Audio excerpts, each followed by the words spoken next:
एक समय की बात है, गौतम बुद्ध अपने शिष्यों को उपदेश दे रहे थे। इसी दौरान वहां हैरान परेशान राजा अजातशत्रु आ पहुंचे। उन्होंने गौतम बुद्ध को प्रणाम किया और कहा कि हे बुद्ध, जब से मैं तुम्हारा अनुयायी बना हूं तब से सभी लोग मेरे सीधेपन का बहुत फायदा उठा रहे हैं। आपका अनुयायी बनने से पहले लोग मुझसे बहुत डरते थे, क्योंकि तब मैं बहुत क्रूर था और किसी को भी मृत्यु दंड देने में क्षण भर का भी समय नहीं लगाता था। आपका अनुयायी बनने के बाद अब मेरा मन इन कामों को करने को तैयार नहीं होता है और मैं सभी लोगों को प्रेम देना चाहता हूं, परंतु कुछ लोग इस बात का गलत फायदा उठा रहे हैं और इससे मेरी प्रजा को बहुत खतरा है। मेरे शासन में बहुत दिक्कतें आ रही है। आप ही अब बताएं मैं क्या करूं। गौतम बुद्ध फिर उन्हें एक कहानी सुनाते हैं। बहुत समय पहले की बात है। एक बार एक भिक्षु एक गांव से गुजर रहा था। उस गांव में एक बहुत बड़ा पीपल का वृक्ष था। चलते चलते भिक्षु बहुत थक गया था। उसने सोचा कि उस वृक्ष के नीचे थोड़ा आराम कर लिया जाए। वह वहां पहुंचा ही था कि कुछ लोग उसे रोक देते हैं और भिक्षु से कहते हैं कि वहां तुम मत जाओ, वहां एक बहुत जहरीला सांप रहता है। उसने बहुत से लोगों को डस लिया है। वह इतना खतरनाक है कि जो भी उसके सामने आता है वह उसे जिंदा नहीं छोड़ता है। भिक्षु मुस्कुराता है और कहता है कि एक दिन तो सभी को मरना है। अगर मुझे आज ही मरना होगा तो इसमें कौन सी बड़ी बात है। आप मेरी जरा भी चिंता न करें और मुझे आज्ञा दे। भिक्षु वहां से चल देता है और पेड़ के नीचे अपना आसन बिछाकर बैठ जाता है। थोड़ी ही देर बाद उसके सामने सांप आता है और उससे कहता है कि क्या तुम्हें मुझसे डर नहीं लगता? क्या तुम्हें पता नहीं है यह मेरा इलाका है और यहां पर आने की किसी की भी हिम्मत नहीं होती है। तब भिक्षु उसे बहुत ही प्रेम के साथ कहता है कि इसमें डर वाली कौन सी बात है। तुम जो भी करते हो वह इसलिए करते हो क्योंकि तुम्हें डर है कि कोई तुम्हें मार ना दे, इसीलिए तुम दूसरों को डराते हो। मुझे किसी बात का डर नहीं और ना ही मुझे मृत्यु का डर है और ना ही जीवन की लालसा है। कोई मुझे नुकसान पहुंचा ही नहीं सकता, तो फिर मैं क्यों डरूं? सांप को यह सुनकर बहुत गहरा आघात पहुंचता है। उसने आज तक ऐसे व्यक्ति देखे जो उससे डर कर भागते थे। उसने आज तक ऐसा कोई भी व्यक्ति नहीं देखा था जो उससे नहीं डरे।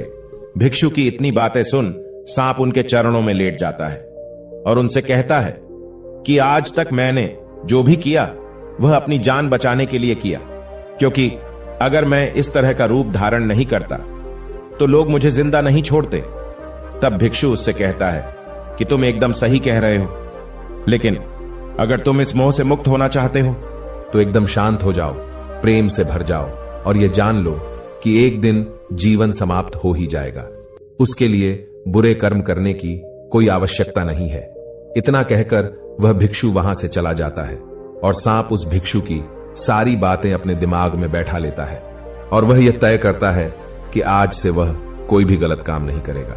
सांप सभी बुरे कर्मों को छोड़ देता है, लेकिन इसका उस पर उल्टा असर पड़ता है। जो लोग उसे पहले देखकर भागते थे अब उसके सीधेपन का गलत उपयोग करने लगे।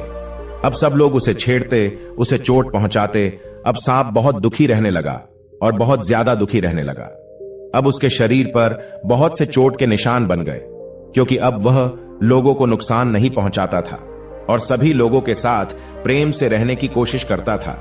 लेकिन लोगों में उसके प्रति जो भय था वह ही उसे सुरक्षित रखता था। कुछ दिनों बाद वह भिक्षु फिर से उसी पेड़ के नीचे आता है और वहां अपना आसन बिछाकर बैठ जाता है और उस सांप को देखकर बड़ा आश्चर्यचकित होता है कि पहले सर्प की क्या स्थिति थी, लेकिन अब सर्प की क्या स्थिति हो गई है। और वह उस सर्प के लिए बहुत चिंतित भी होता है। उस भिक्षु को देखकर सांप कहता है, हे भिक्षु, जब से आपने मुझसे कहा कि मैं शांत हो जाऊं और प्रेम को अपनाओ, तब से लोगों ने मुझसे बहुत गलत व्यवहार करना शुरू कर दिया, जिससे मुझे जीवन जीने में बहुत कठिनाई हो रही है। अब आप ही बताएं मुझे क्या करना चाहिए।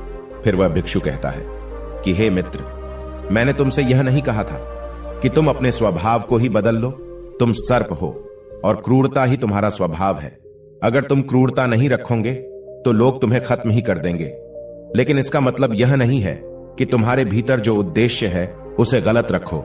तुम्हें भीतर से अपने आप को सही रखना है और बाहर से खुद को वह दिखाना है जो जरूरी है, क्योंकि सर्प एक जहरीला जीव है और लोगों में उसके लिए भय होना आवश्यक है। अगर लोगों के अंदर तुम्हारे लिए भय नहीं होगा तो लोग तुम्हें नुकसान ही पहुंचाएंगे, लेकिन तुम्हें भीतर से अपने आप को सही रखना चाहिए कि तुम्हें किसी को नुकसान नहीं पहुंचाना है, केवल अपना भय बनाए रखना है। गौतम बुद्ध कहते हैं कि राजा अजात शत्रु। तुम इस कहानी से क्या समझते हो?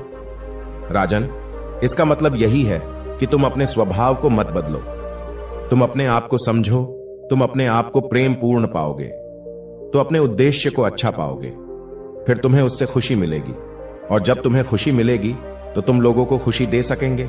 और यहां इस बात की जरा भी जरूरत नहीं है कि तुम बाहर से लोगों को क्या दिखा रहे हो। जरूरत इस बात की है कि तुम भीतर से अपना उद्देश्य क्या रखते हो। दोस्तों, आपने इस कहानी से क्या सीखा? हमें नीचे कमेंट बॉक्स में कमेंट करके जरूर बताएं। धन्यवाद।